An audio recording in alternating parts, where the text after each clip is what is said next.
ಅಖಿಲ ಕರ್ನಾಟಕ ಬ್ರಾಹ್ಮಣ ಮಹಾಸಭಾದ ಮುಖಂಡರಾದಂತಹ ದೇವನಹಳ್ಳಿ ತಾಲೂಕು ಗಂಗವಾರ ಗ್ರಾಮದ ಎಸ್ ಅಕ್ಷಯ್ ಕುಮಾರ್ ಅಪ್ಪಿರವರು ತನ್ನ 28ನೇ ಹುಟ್ಟುಹಬ್ಬವನ್ನು ಆಚರಣೆ ಮಾಡಿಕೊಳ್ಳುತ್ತಿದ್ದು, ಇವರ ಹುಟ್ಟುಹಬ್ಬಕ್ಕೆ ಗ್ರಾಮದ ಕಾಂಗ್ರೆಸ್ ಮುಖಂಡರಾದಂಥ ಬಾಬು ಗಂಗವಾರರವರು ಮತ್ತು ಎಲ್ಲ ಸ್ನೇಹಿತರು ಎಸ್ ಅಕ್ಷಯ್ರವರಿಗೆ ಹುಟ್ಟುಹಬ್ಬದ ಶುಭಾಶಯಗಳನ್ನು ತಿಳಿಸಿ ಶುಭವನ್ನು ಕೋರಿದ್ದಾರೆ.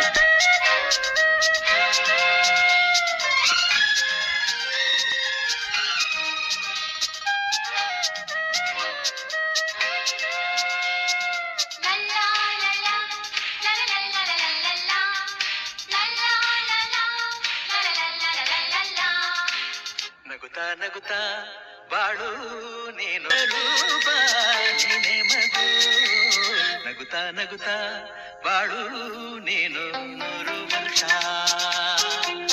ಎಂದು ಹೀಗೆ ಇರಲಿ ಇರಲಿ ಹರ್ಷ ಹರ್ಷ. ಉಲ್ಲಾಸದ ಶುಭ ದಿನಕ್ಕೆ ಸಂತೋಷವೇ